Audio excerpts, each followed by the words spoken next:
Já estamos aqui a postos para mais uma edição do nosso Pão das Três. O Pão das Três já é um periódico, da nossa igreja.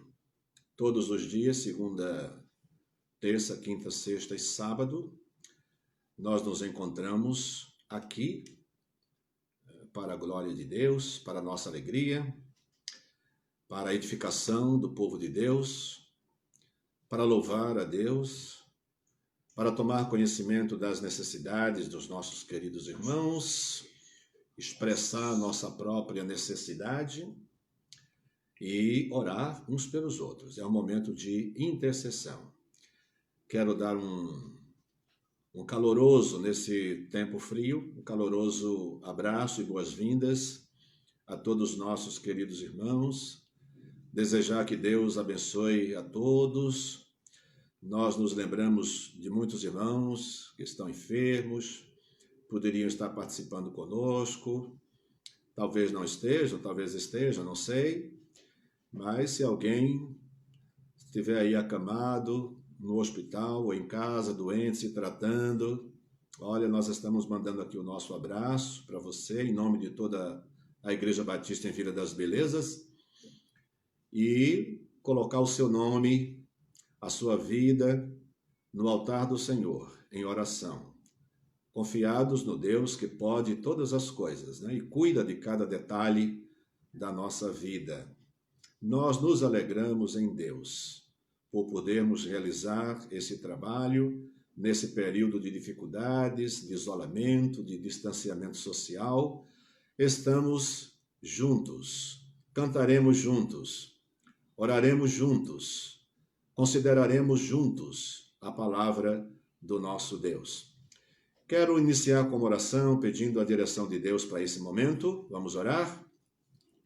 Deus bendito, todo-poderoso, rogamos a tua bênção e direção para esse momento da nossa igreja, de irmãos queridos de outras igrejas e de amigos não crentes, também familiares nossos, que nos acompanham de longe e participam conosco, oram com a nossa igreja, oram por nossa igreja e também recorrem à nossa igreja às orações em seu favor. Louvamos o teu nome, ó Deus, porque no poder do teu santo nome todos nós esperamos. Todos que aqui estamos, e sem dúvida muitos outros, que não têm conhecimento desse trabalho e têm os seus próprios trabalhos em suas igrejas, mas nós nos colocamos em tuas mãos, ó Deus, e agradecemos o privilégio de sermos teus filhos e todos esperarmos alegremente, confiadamente, no poder do teu santo nome.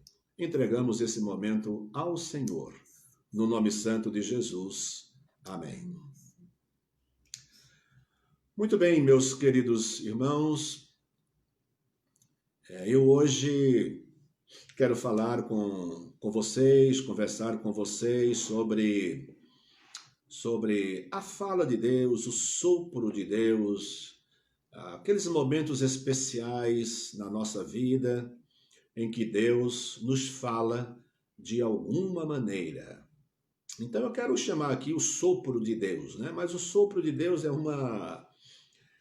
nesse caso é uma figura de linguagem que quero me referir ao momento em que Deus fala, que Deus se manifesta de alguma maneira a uma pessoa qualquer, a uma igreja, a um povo, a uma família, para revelar a vontade dele, para trazer alguma notícia, para nos despertar de algum sono, sairmos de algum estado de desobediência, de inércia.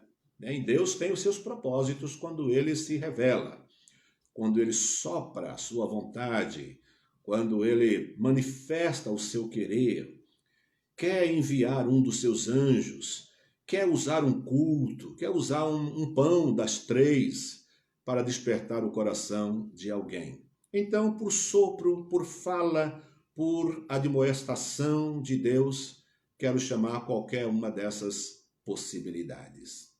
E então, pensei num hino muito bonito, né, que é um cântico. Nós já cantamos em nossa igreja, não é daqueles cânticos mais, né, cantados, mas já cantamos. Vem sopra sobre nós teu sopro, reunidos neste ajuntamento. Honra e santifica este momento com a tua igreja, que é teu corpo.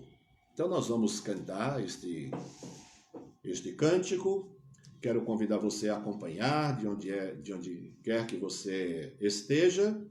Vamos louvar ao nosso Deus.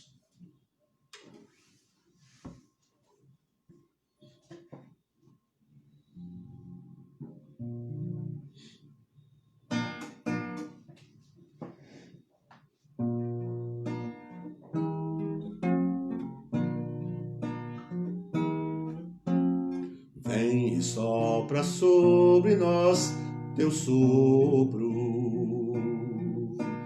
reunidos neste ajuntamento. Honra e santifique esse momento com a tua igreja, que é teu corpo. Faz teu rio de paz correr no meio destes que por fé vem bem dizer-te, e a uma voz oferecer-te seus louvores, súplicas e anseios. Tu és o Senhor de toda glória, hoje e sempre como foste outrora, no correr da história, revelando teu amor. Deus bendito, Rei e Salvador. Deus bendito, Rei e Salvador.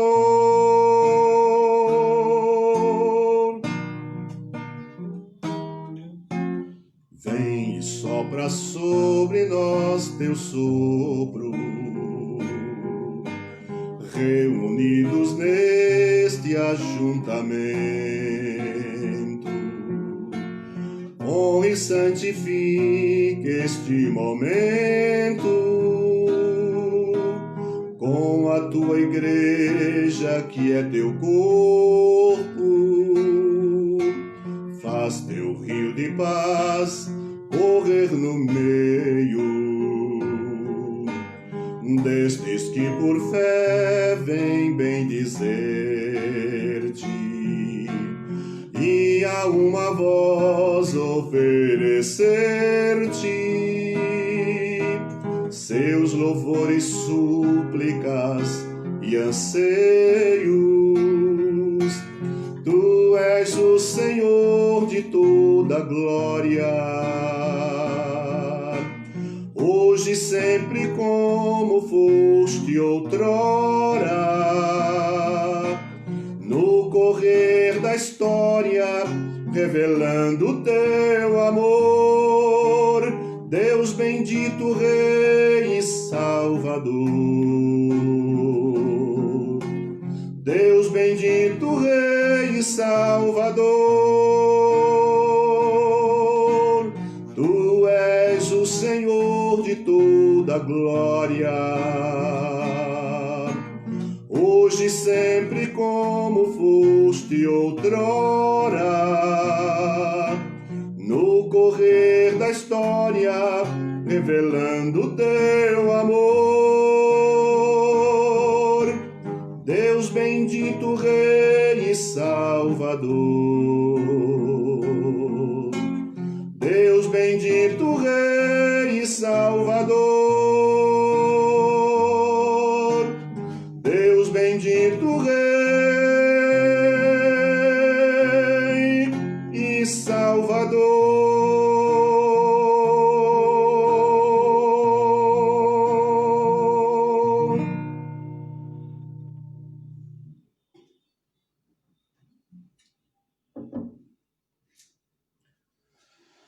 Vem, Senhor, vem Deus, e sopra sobre nós o teu sopro.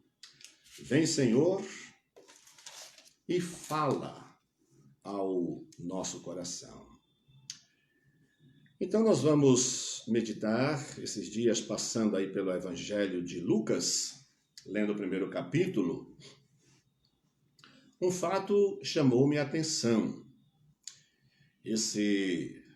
Essa manifestação de Deus a Zacarias, falando sobre o nascimento de João Batista, e também no mesmo capítulo nós temos Deus se revelando, pelo anjo a Maria, mãe de Jesus.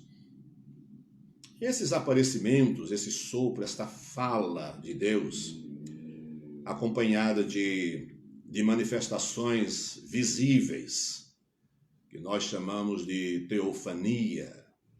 Teofania é um termo teológico que dá sentido, define esses acontecimentos, esses momentos especiais de Deus, em algum momento em que ele deseja falar ao seu povo, falar a uma pessoa, há uma mensagem a ser dita, há algo importante a ser informado.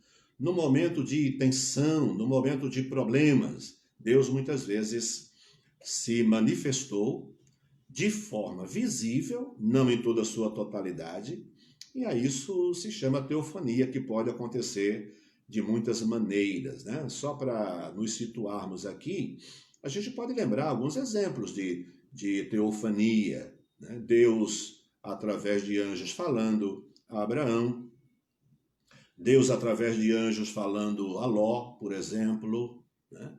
Isso é um tipo de teofania em que, através de um anjo, Deus fala. E esses homens a quem Deus fala, vê um anjo e reconhece que é uma palavra de Deus, que é uma mensagem de Deus. Mas há outros aspectos também defendidos por muitos estudiosos, de que às vezes não se ouve a voz, não se ouve a fala, mas Deus se faz presente e manifesta a sua glória e o seu poder através de um grande acontecimento sobrenatural. Nesse sentido, o fato do Mar Vermelho ter se aberto e permitido ao povo de Deus passar a pé, esse fenômeno também é uma espécie de teofania, que é uma manifestação visível de Deus, manifestando o seu poder, a sua autoridade, o seu plano, revelando a sua vontade. Bem, isso nos traz aqui para o primeiro capítulo de Lucas, em que é um capítulo muito grande. Então eu não vou ler todos, eu vou ler essa parte inicial, porque ele revela uma coisa importante. É um livro escrito por Lucas, o médico Lucas, mas também o escritor Lucas, um homem bastante cuidadoso, minucioso, exigente, rigoroso em suas palavras.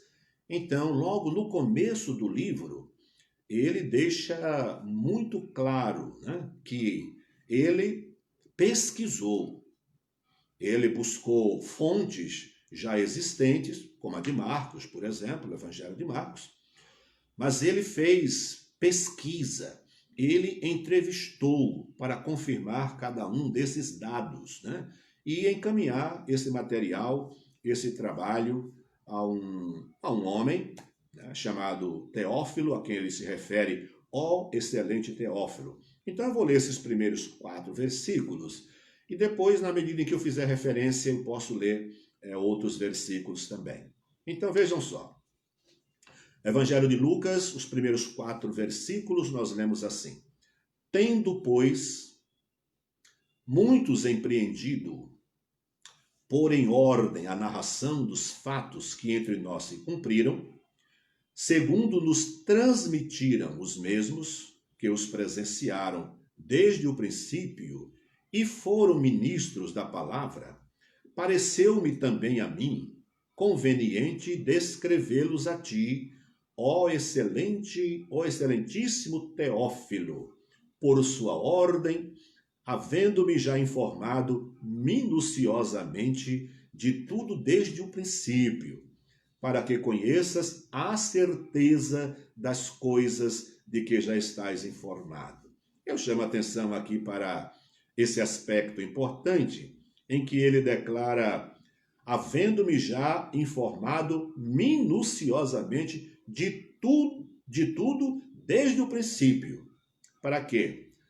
Para que conheças a certeza das coisas.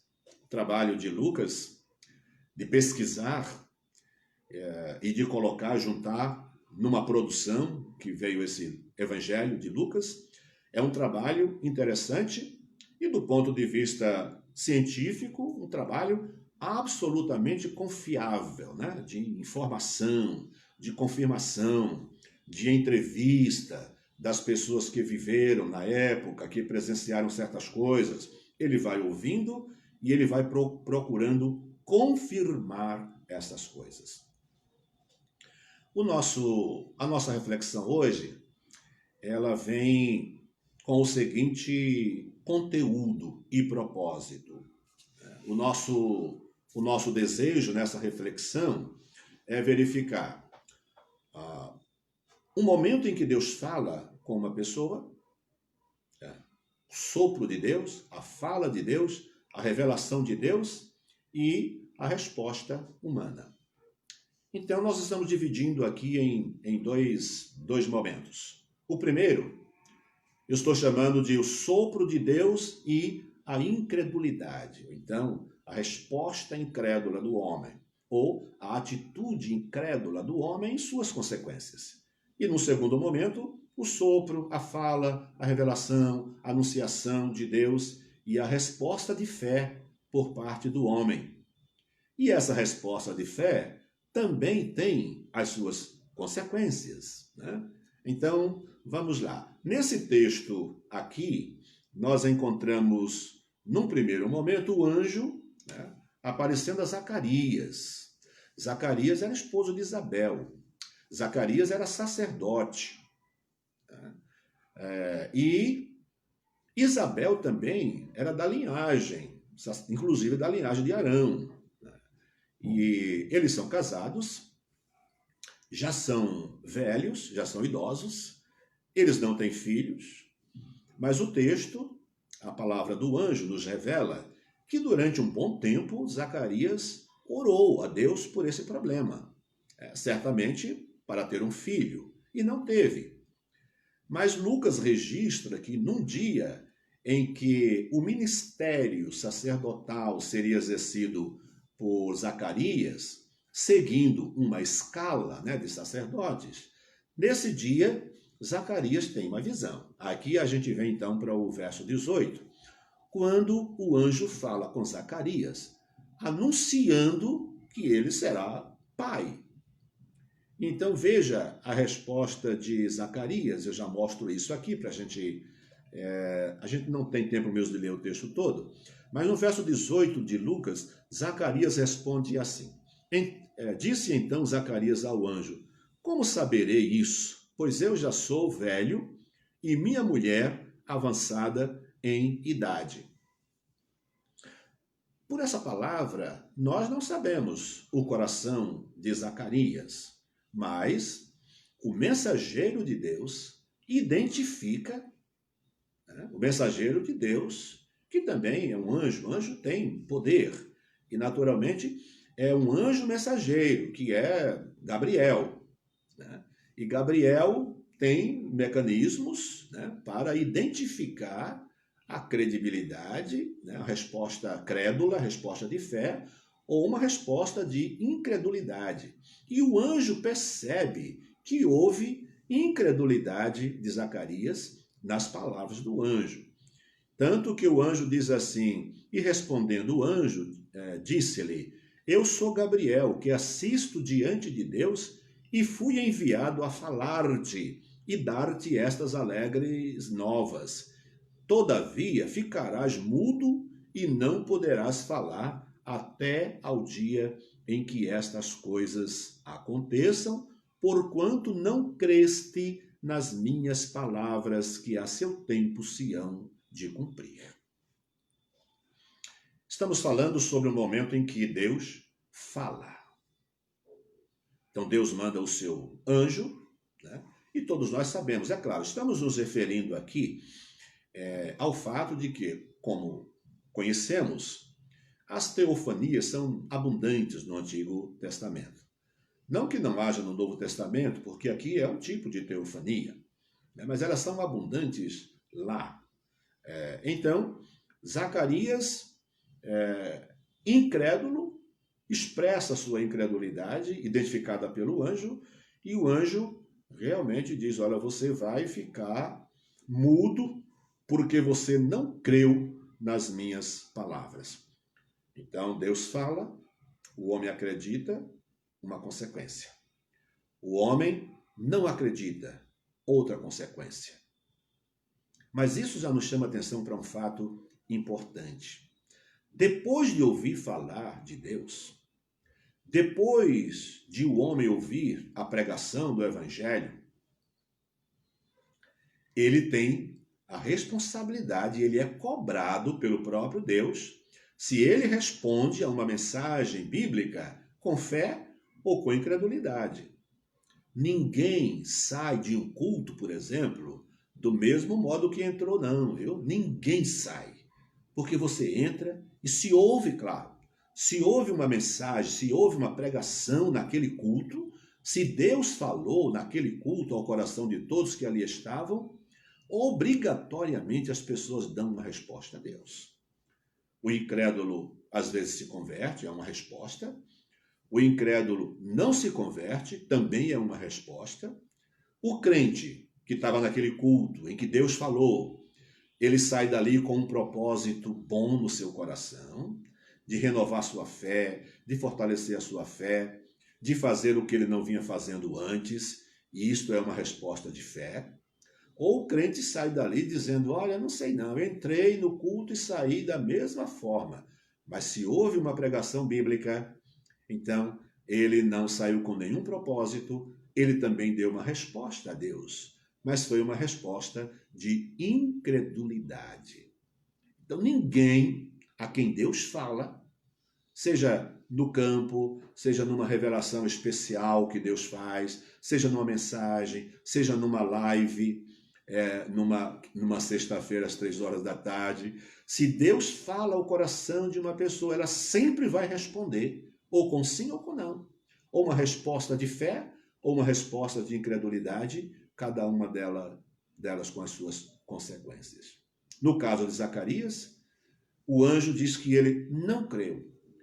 E sabe o resultado da incredulidade, da resposta incrédula de Zacarias?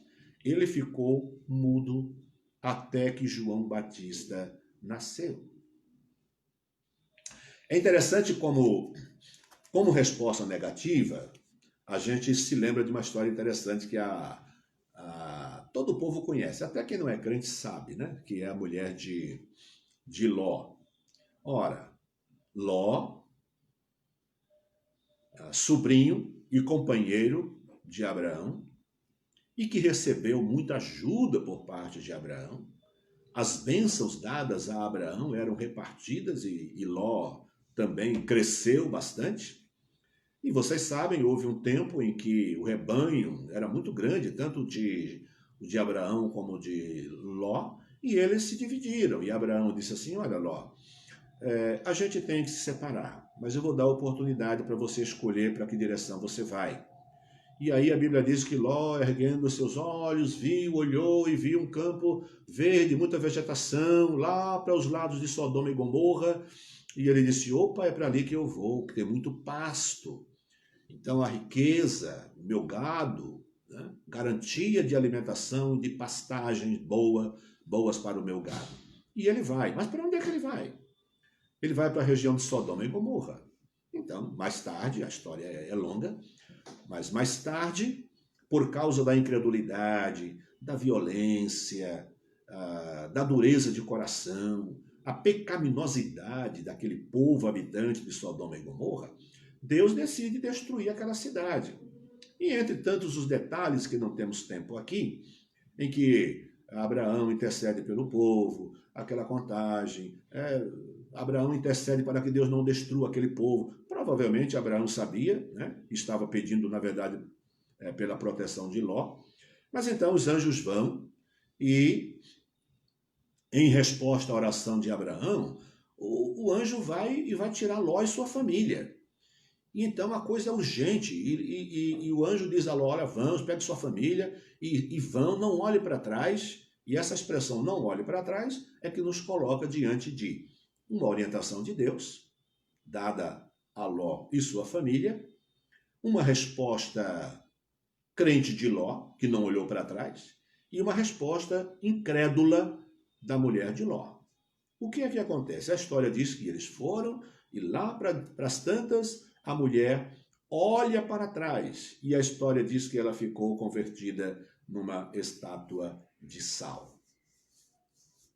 Em nossa viagem que fizemos àquela região, fomos conduzidos, né, porque hoje são pontos turísticos essas coisas, e fomos levados a um monumento, a uma estátua em que eles dizem que essa é a estátua da mulher de Ló. É uma estátua de sal que tem lá perto na região, já perto da região do Mar Morto.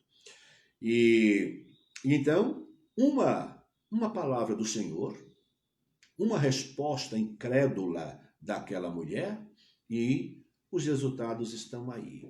Ela perde a sua vida, né? E um monumento é erguido em sua memória. Mas não é um monumento bonito, é um monumento de incredulidade. Ela sempre será lembrada por uma mulher que desobedeceu a Deus, não ouviu a voz de Deus, olhou para trás. Aliás, Jesus Cristo já dizia, né? Aquele que pega a mão no arado e olha para trás é inapto, não tem condições, não tem preparo, não tem capacidade para servir no reino de Deus. Então, não olhe para trás, irmão, não olhe para trás, irmão, é o refrão de um hino muito antigo sobre esse texto. Então, a resposta negativa de Zacarias. Consequência, ele fica mudo. Resposta incrédula da mulher de Ló se transforma numa estátua de sal e uma memória erguida em sua, ou uma estátua erguida em sua memória, para que o mundo inteiro, né, em todo o tempo, lembre-se dessa mulher como uma mulher incrédula, mulher que desobedeceu a Deus e recebeu a justa punição. O texto de Lucas mostra um outro momento, o reverso da medalha. Aliás, o reverso da medalha é um livro muito bonito que eu li no passado. O sopro de Deus, que é o segundo ponto, e a resposta de fé. Então nós temos aqui, no primeiro caso, vamos nos referir a Isabel. Nessa passagem, Isabel, a Bíblia não entra em detalhes sobre ela, mas o que se sabe é de sua felicidade, é de sua aceitação, é de sua disponibilidade nas mãos de Deus para que a vontade de Deus seja feita na vida dela também. Alguns detalhes são importantes na visita mais tarde que Maria vai fazer a Isabel, e quando Maria chega lá já grávida, há aquele momento em que João, um bebezinho de 6 meses, no ventre de Isabel, ele se movimenta, ele se mexe. Isabel entende como um momento de alegria, como um momento de identificação, em que a criança parece identificar a presença daquele que é o seu Senhor. E Isabel menciona exatamente isso. Mas essa obediência de Isabel, o resultado dela é o seguinte, é que a gente observa que depois que João nasce, quando João nasce, aquela montanha que Zacarias e Isabel moravam numa montanha, a Bíblia diz que os vizinhos de Isabel, os vizinhos de Zacarias, quando souberam do nascimento de João, Lucas diz que eles se alegraram e reconheceram que Deus havia visitado Zacarias e Isabel e que Deus havia abençoado. E Lucas diz que eles glorificavam a Deus pelo que Deus havia feito na vida daquela família vizinha. Então é impressionante como os nossos atos, as nossas respostas de fé à palavra de Deus, fazem com que o nome de Deus seja glorificado pelas pessoas. Lembra-se do que Jesus Cristo diz logo no começo do sermão do monte, aquele grande sermão?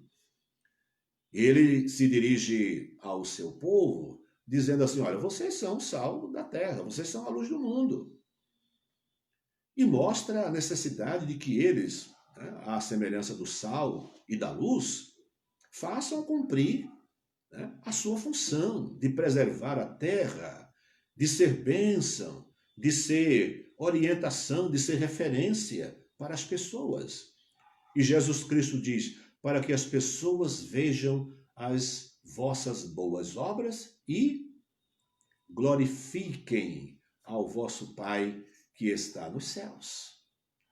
Então, quando se ouve a palavra de Deus, se dá ouvidos à palavra de Deus e se obedece, os nossos atos de obediência são motivos para que os próprios incrédulos glorifiquem a Deus, não tendo outra explicação para eles, a não ser entender que Deus abençoou aquela família, aquele homem, a você ou a mim.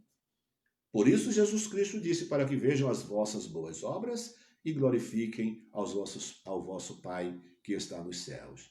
A montanha inteira, os moradores daquela montanha glorificaram a Deus por causa da resposta de fé de Isabel. E o segundo momento, o segundo caso aqui no livro, em que nós observamos uma resposta positiva, é no caso de Maria. Bem, os dois casos eram difíceis, para qualquer pessoa. Zacarias era velho e Isabel também era velha. Eles tinham motivos humanos para descrer, mas como eles identificaram que era um anjo que estava falando, um anjo de Deus, então as dúvidas se dissipam. Era para ter acreditado, era para ter crido. Porque o texto diz que eles reconheceram que era um anjo que estava falando. E o anjo se identifica como sendo um anjo da parte de Deus. Se era difícil para Isabel, que era velha, já idosa, e por isso já tinha passado o tempo de conceber, de engravidar, a essa altura da vida.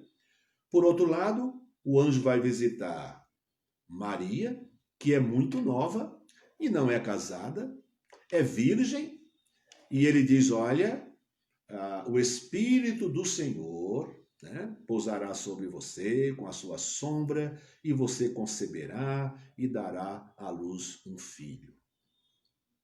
Ela, apesar de ter dito ao anjo que ela era virgem, que ela não tinha tido ainda nenhum encontro com nenhum homem, nenhuma relação sexual, mas a resposta interessante dela está no verso 38, que ela simplesmente diz: ela não tinha casado, estava desposada, era noiva, mas não estava ainda casada com José, e então não tinha relação sexual ainda, mas ela diz assim, verso 38, disse então Maria: eis aqui a serva do Senhor, cumpra-se em mim segundo a tua palavra.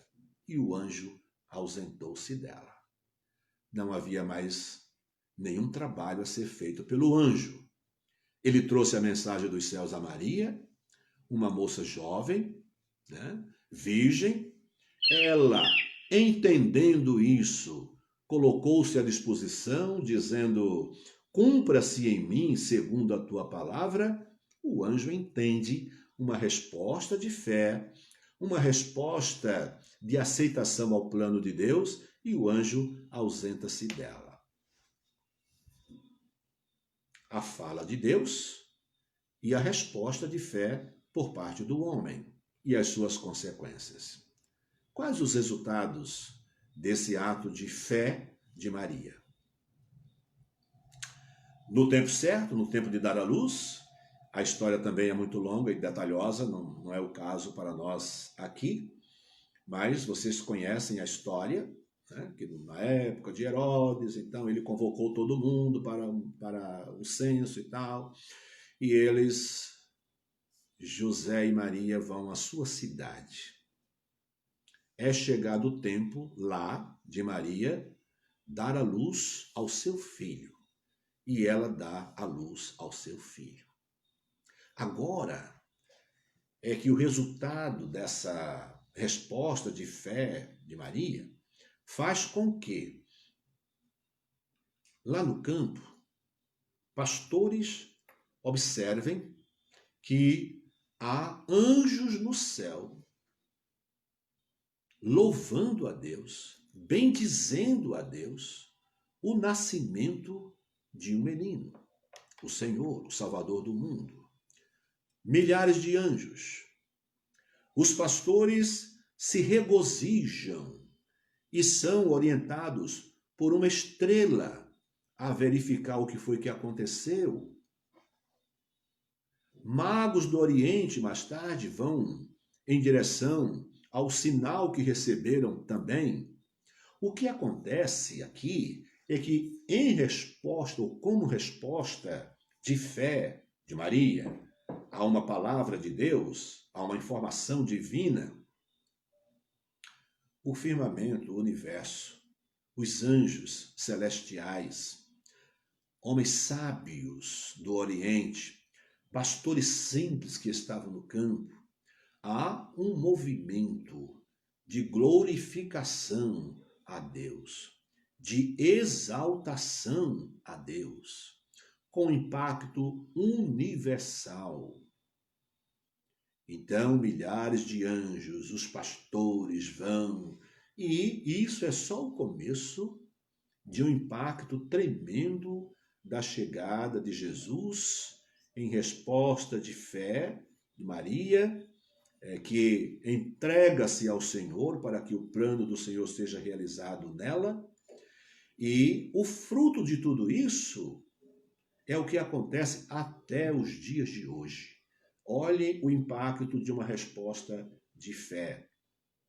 Já há mais de 2000 anos, o nome de Jesus, o poder de Jesus, o evangelho de Jesus tem sido anunciado, espalhado no mundo inteiro.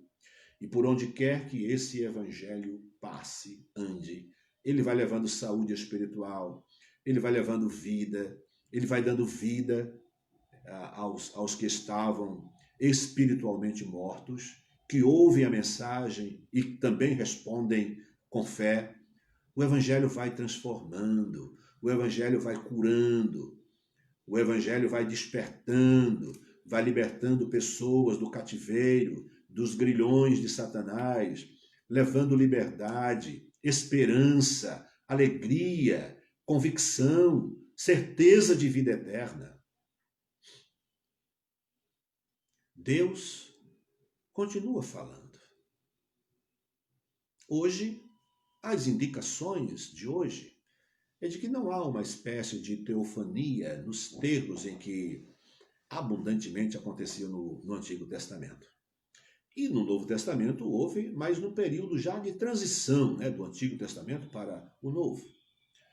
O que Hebreus nos ensina hoje, logo nos seus primeiros versículos, é que, havendo Deus antigamente falado aos pais pelos profetas, em sonhos, em visões, o que Hebreus diz é que hoje ele nos fala pelo Filho. Falar pelo Filho é falar pela Bíblia, pela mensagem neotestamentária, a mensagem do Evangelho de Cristo Jesus, que salva, que liberta, cura, e tira o homem do pecado, das garras de Satanás, liberta o homem, perdoa o homem, transforma o homem e encaminha este homem para a vida eterna em Cristo Jesus. Deus fala, o homem sempre responde. Ou uma resposta de incredulidade, ou uma resposta de fé. As consequências de uma resposta de incredulidade estão aqui, nessas figuras que mencionamos. As consequências de uma resposta de fé também estão aqui, nessas duas figuras que nós também mencionamos. Agora, eu acredito que o importante é nós sabermos como devemos responder aos momentos em que identificamos Deus falando ao nosso coração. A teofania do nosso tempo. Abre-se a Bíblia, se lê a Bíblia e é Deus falando. Como é que esse coração e essa mente, diante da palavra de Deus, vai responder? Estamos numa live. Aqui a palavra de Deus está sendo apresentada também. Como é que o meu coração e o seu coração respondem, neste momento, a algum sopro que veio de Deus? E eu chamo de sopro, fala de Deus, aquilo que durante a exposição da palavra, Deus nos chama para alguma atenção, algum ponto que mexe conosco. E parece dizer, esse ponto aqui é para você. A mensagem te pega exatamente aqui. E quando nós identificamos isso, quais são as nossas atitudes? Nós respondemos a isto com uma resposta de fé ou respondemos a isso com uma resposta de incredulidade? Eis o desafio para nós nesta tarde. Prestar atenção no sopro, figuradamente. Prestar atenção na palavra de Deus. Aquele momento na mensagem, numa leitura, em que Deus parece indicar com a sua própria mão, com o seu próprio dedo, este ponto aqui é para você.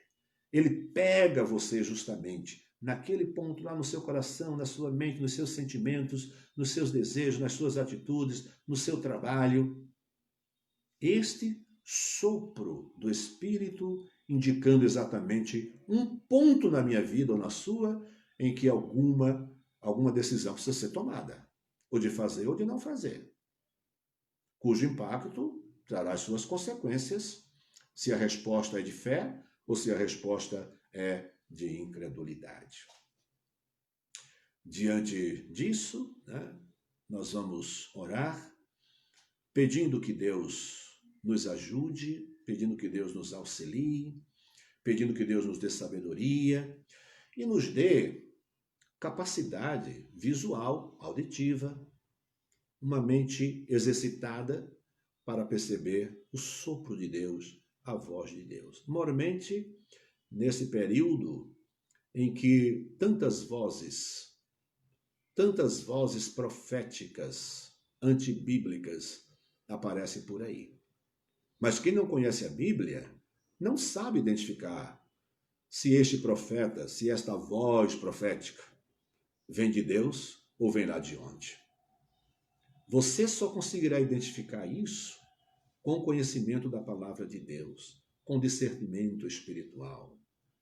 Porque eu vejo tantas coisinhas bonitinhas, mas erradas, tantas coisas, frases bonitas, vídeos bonitos, mas que não procedem de Deus porque não tem base na sua palavra. São bonitos, mas são mais humanísticos do que qualquer outra coisa. Às vezes, esotéricos, bonitos. Falam em Deus, falam na luz maravilhosa, na boa energia. E quem não conhece a palavra de Deus, entra nessa canoa furada. Cuidado. A nossa mente treinada para identificar a palavra de Cristo Jesus, o sopro do Espírito, e responder com fé aquilo que se nos é apresentado como uma mensagem de Deus para o nosso coração. Nós vamos orar, vamos lembrar de orar pelos nossos irmãos. Nós temos aqui pedidos de oração, nomes de irmãos e familiares de de amigos que nós estamos sempre colocando aqui em oração. Olha,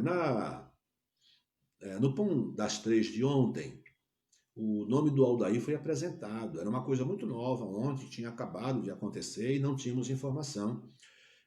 Hoje já temos algumas informações. O Aldair está hospitalizado. Ele, na verdade, sofreu um infarto, né, e forte. Então, ontem, lá no hospital, o hospital já correu atrás das coisas e ele já foi submetido a exames, né? Ainda falta o resultado de alguns exames, mas ele aguarda, isso é um desafio de oração, ele aguarda um lugar na UTI para se submeter a um cateterismo. Então, nós estamos orando aqui. Aldair, estamos orando por você. Eu sei que hoje você já mandou mensagem, foi você mesmo que exames tinham sido feitos e que você estava bem. Nós nos alegramos com isso, graças a Deus. E vamos orar, né, para que as coisas continuem caminhando.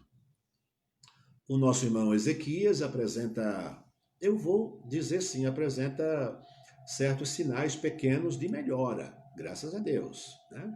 E Ezequias está sendo cuidado com médicos que eu admiro bastante, né? Eles mostram, assim, com muito cuidado, educação e zelo, o que é que vai ser feito, o que eles vão tirar no momento, por Ezequias apresentar alguma melhora, mas se houver uma recaída, eles voltam ao procedimento anterior.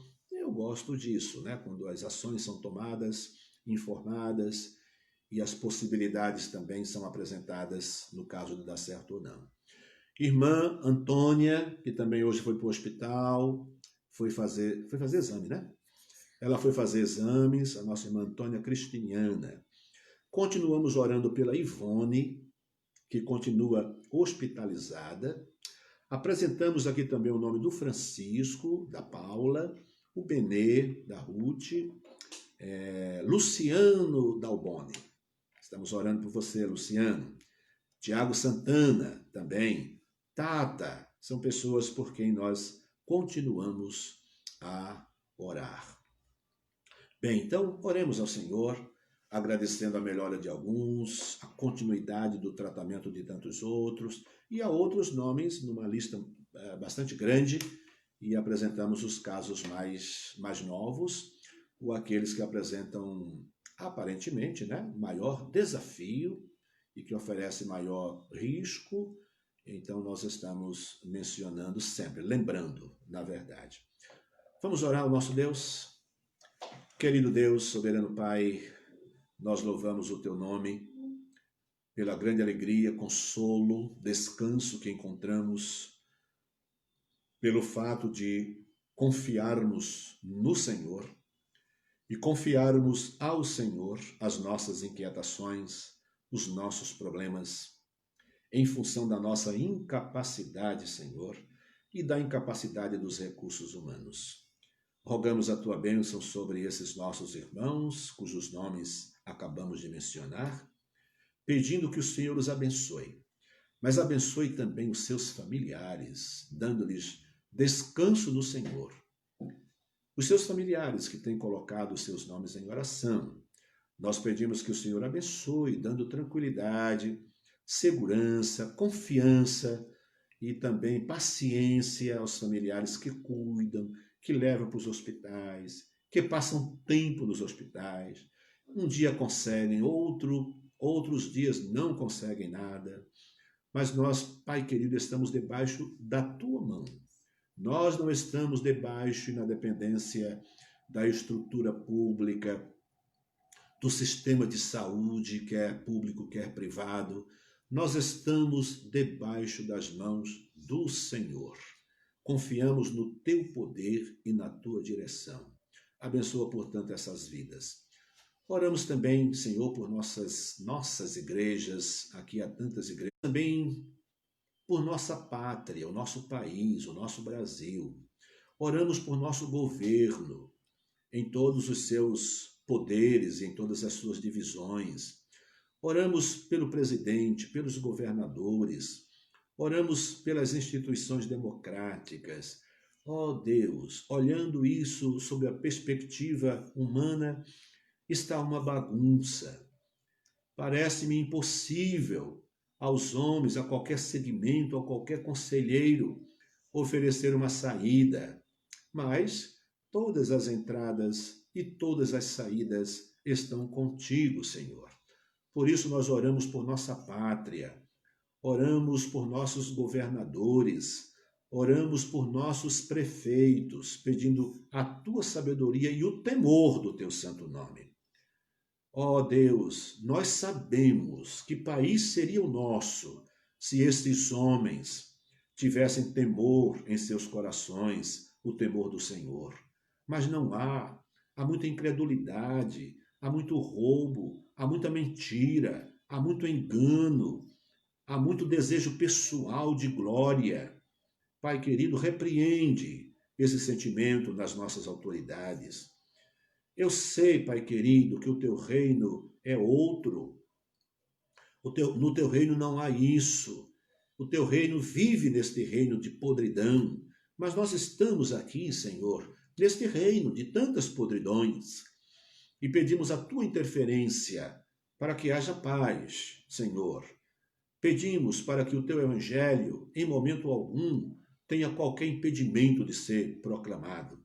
E concede também visão a todos nós, os crentes, para que nós entendamos, estejamos percebendo claramente os limites da nossa obediência ao governo, às determinações do governo, e se estas interferem na nossa obediência ao Senhor.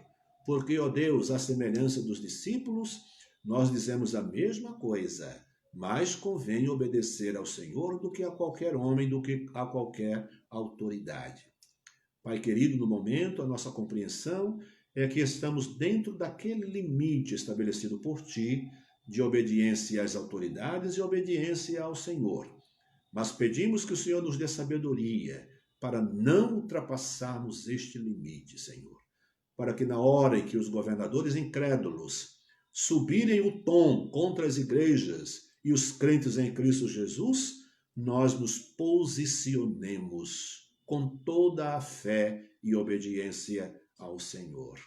Entregamos as nossas igrejas, o nosso povo, teu povo, em tuas santas mãos, em nome de Jesus. Amém. Queridos irmãos, Deus abençoe a nossa vida. Eu separei mais um hino para a gente cantar. Um hino em que é um hino, uma espécie de oração, né? Ele é cantado em momentos missionários, mas acho que a letra que encontramos aqui: dá-me tua visão, Senhor. Dá-me tua visão, Senhor, olhos que possam ver, almas perdidas sem teu amor, sem fé, sem graça e poder. É um hino conhecido porque é um hino que já foi cantado em campanhas de missões, né? E aqui, missões nacionais, missões regionais, missões mundiais, ele entra em qualquer uma delas.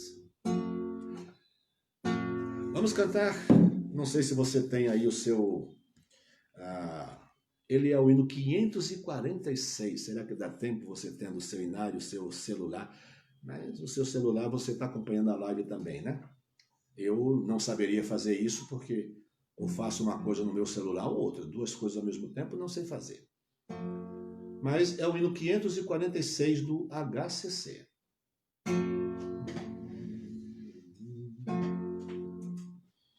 Dá-me tua visão, Senhor, olhos que possam ver, almas perdidas sem teu amor, sem fé, sem gozo e poder. Abre meus olhos, dá-me visão, Senhor, que eu possa aos outros demonstrar teu maravilhoso amor. Quantos vivem sem conhecer a tua compaixão, que eu mostre pelo meu proceder o teu amor e perdão. Abre meus olhos, dá-me visão, Senhor, que eu possa aos outros demonstrar teu maravilhoso amor.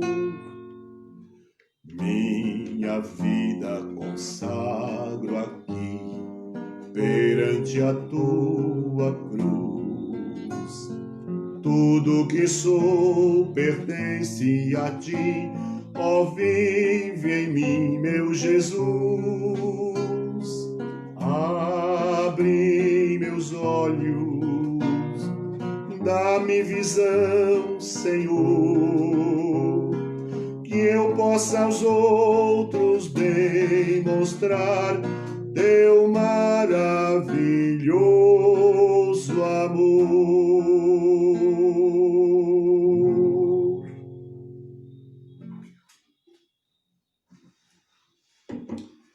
Queridos irmãos, Deus nos abençoe e nos guarde, Deus abra os nossos olhos, nossos ouvidos, nossos corações, primeiro para compreender a direção do próprio Deus e depois para que as nossas ações de evangelização, de obediência, né, de pregação no mundo e de conduta, tudo isso sejam respostas e ações de fé em resposta à palavra de Deus. Amanhã, mais uma vez, teremos o nosso Pão das Três, às 3 horas, né? E domingo teremos o nosso culto no YouTube, às 10h30 da manhã, às 19 horas da noite, e segunda-feira, mais uma vez, e daí para frente, voltamos com o nosso Pão das Três aqui no Facebook, canal da nossa igreja. Deus abençoe a sua vida, tenham todos uma boa tarde. Que Deus abençoe os nossos ouvidos, nossos olhos, nosso coração, para compreendermos o mais leve toque do seu Santo Espírito. Amém. Um grande abraço, Deus abençoe.